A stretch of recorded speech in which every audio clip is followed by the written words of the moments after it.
નમસ્કાર મિત્રો, હું છું અર્જુન રાઠવા. આપ જોઈ રહ્યા છે અર્જુન આરટી 2003ની અંદર આપણું સ્વાગત છે. જો અમારી ચેનલને ભજન સત્સંગ લાભ લેવા માટે અમારી ચેનલને સબસ્ક્રાઈબ જરૂર કરજો, શેર કરજો ને બેલ આઇકન ઓલ કરજો, જેથી તમને જો નવા વિડીયો આવે તો નોટિફિકેશન મળતી રહે. બ્રહ્મચર્યના પાલન વિના એ શસ્ત્ર પાછું ન વાળી શકાય એવું એ શસ્ત્ર હતું. અને જે એ શસ્ત્રને પાછું ન વાળી શકે, બ્રહ્મચર્ય વિના એ પાછું વાળવાનો પ્રયત્ન કરે, પેલું તો એ બ્રહ્માસ્ત્ર પાછું કોણ વાળી શકે? તો જેના જીવનમાં બ્રહ્મચર્ય વ્રત હોય. બ્રહ્મચર્ય ના હોય, જીતેન્દ્રિય પુરુષ ના હોય, એ શસ્ત્રને પાછું ન વાળી શકે.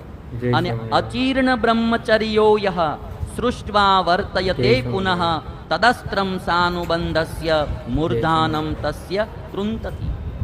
બ્રહ્મચર્ય વ્રત વિનાનો કોઈ જો પાછું વાળવા જાય તો એ પાછું વળેલું બ્રહ્માસ્ત્ર એના પરિવાર સહિત બધાના માથા કાપી નાખે. અશ્વત્થામાએ મહર્ષિઓને કહ્યું કે આને પાછું વાળવાની શક્તિ મારામાં નથી. મહર્ષિઓએ ત્યારે એમ કહ્યું કે લોકહિત માટે અર્જુન તારા આ અસ્ત્રને નષ્ટ નથી કરતો, કારણ કે અસ્ત્રમ બ્રહ્મ શિરો યત્ર પરમાસ્ત્રેણ વધ્યતે સમાદ્વાદશ પરજન્ય તદ્રાષ્ટ્રમ નાભિવર્ષતિ. એક બ્રહ્માસ્ત્રને બીજું બ્રહ્માસ્ત્ર જો પરાસ્ત કરે, એને પાછું પાડે, તો એ રાજ્યમાં 12 વર્ષ વરસાદ ન થાય. એટલા માટે અર્જુન તારા શસ્ત્રને પાછું નથી પાડતો, એનો વિનાશ નથી કરતો. પણ હે અશ્વત્થામા, મણિમ ચૈવ પ્રપચ્છાદ્ય યશ્ચ શિરસી તિષ્ઠતિ એતદ આદાયતે પ્રાણાન પ્રતિદાસ્યંતિ પાંડવાહ. તારા મસ્તક ઉપર જે મણિ છે એ તું પાંડવોને દઈ દે તો આપણું અહીંયા વેર ખતમ થઈ જાય. અને ત્યારે અશ્વત્થામાએ કીધું કે જો ભાઈ, આ મણિ કોઈ સામાન્ય નથી. પાંડવોએ અત્યાર સુધીમાં જેટલા રત્નો મેળવ્યા છે ને, અને કૌરવોએ જે કાંઈ સંપત્તિ ભેગી કરી છે, એ એના બદલામાં પણ આ મણિ ન મળે. એનાથી આ મોંઘો મણિ છે. માટે આ મણિ મારે ન દેવી જોઈએ, પરંતુ તમારી આજ્ઞાથી હું આપું છું. વ્યાસ ભગવાન અને નારદજી. પરંતુ આ બ્રહ્માસ્ત્ર મારું છે, અમોઘ છે, તે નિષ્ફળ નહીં જાય. અશ્વત્થામા છે, હું પાછું વાળી શકતો નથી. અર્જુન એને નાશ કરી શકતો નથી, કારણ કે હું બ્રહ્મચારી નથી, એવો દ્રઢ કે જીતેન્દ્રિય નથી, એટલે પાછું નથી વાળી શકતો. અર્જુન જો એનો નાશ કરે તો બી બધાનો વિનાશ થઈ જાય, વરસાદ ન થાય. આ અમોઘ શસ્ત્ર છે, એનું શું થશે? અને ત્યારે હું આ અસ્ત્રને, અશ્વત્થામા કહે છે કે પાંડવોના ગર્ભ ઉપર છોડું છું. શ્રીમદ ભાગવતમાં જે થોડી કથા આવે છે ને, એ કથા મહાભારતમાં આ પાંડવોના ગર્ભ. એટલે પાંડવોમાં અર્જુનના દીકરા અભિમન્યુ હતા, અને એ અભિમન્યુની જે પત્ની હતી ઉત્તરા ગર્ભવતી હતી. એના ગર્ભ ઉપર આ અશ્વત્થામાએ બ્રહ્માસ્ત્ર છોડ્યું છે.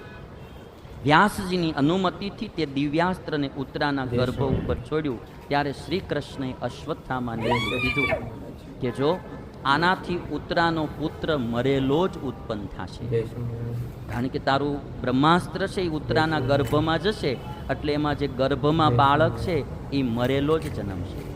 અર્જુનનો દીકરો અભિમન્યુ, એની પત્ની ઉત્તરા, એના ઉદરમાં બાળક જેનું નામ પરીક્ષિત. આ પરીક્ષિતની કથા છે. એના ઉદરમાં પરીક્ષિત હતા, એ મરેલા જ જન્મશે. કૃષ્ણ ભગવાન કહે છે કે ઉત્તરાનો બાળક પરીક્ષિત મરેલો જન્મશે, પરંતુ હું એને જીવતો કરીશ. જન્મશે મરેલો, પણ પ્રભુ કહે છે હું એને જીવતો કરીશ. અને એ પરીક્ષિત દીર્ઘાયુ પ્રાપ્ત કરશે, બહુ લાંબી આવરદા જીવશે. અને આ કૃપાચાર્યથી જ શસ્ત્રનું જ્ઞાન પ્રાપ્ત કરશે પરીક્ષિત રાજા. તે આ ભૂમંડળનો સમ્રાટ થશે, ભગવાન કૃષ્ણ કહે છે. અને તે 60 વર્ષ સુધી પૃથ્વીનું પાલન કરશે. અને તે પરીક્ષિત જ આ પાંડવ વંશનો પ્રવર્તક બનશે. એનાથી જ પાંડવ વંશ ચાલતો રહેશે. કૃષ્ણ ભગવાને આટલી વાત કરી. શ્રી કૃષ્ણએ અશ્વત્થામાને ત્યારે શ્રાપ આપ્યો કે તને બધા પાપી અને બાળ હત્યારો જાણશે, કે તે ઉત્તરાના ગર્ભમાં આ બાણ માર્યું છે, એટલે તને પાપી અને બાળ હત્યારો લોકો જાણશે.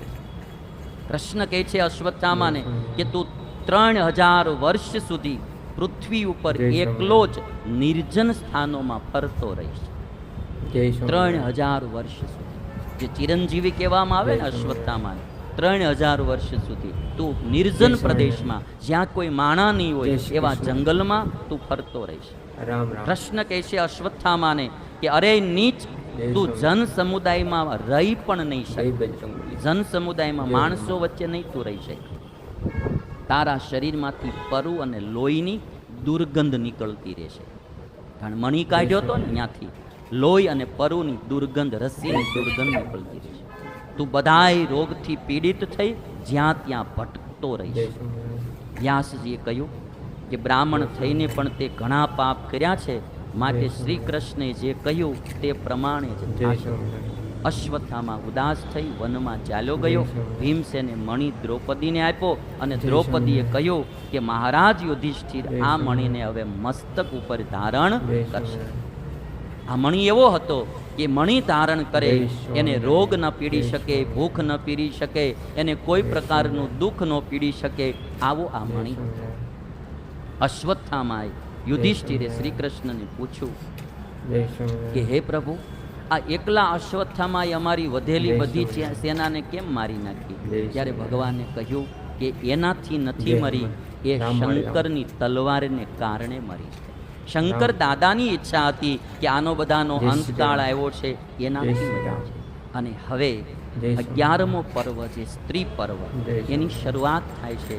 અહીંયા મહાભારતનું સ્વામિનારાયણ. યુદ્ધ હવે ખતમ થયું છે. આજે મેં મૂળ કથા જય થોડી તમને સ્વામિનારાયણ. એક ધારી સંભળાવી દીધી. 11મો જય પર્વ સ્વામિનારાયણ. શરૂ થાય છે અને એમાં સ્ત્રી પર્વ એટલે જે સ્ત્રીઓનો વિલાપ છે એનો પર્વની થોડી કથાઓ જય જે છે એ મારે સંભળાવી. કુંતીને શ્રાપ જય થયો સ્વામિનારાયણ. અને જે કૃષ્ણ ભગવાનને ગાંધારીએ શ્રાપ આપ્યો એ જય કથા સ્વામિનારાયણ. સ્ત્રી પર્વમાં આવશે.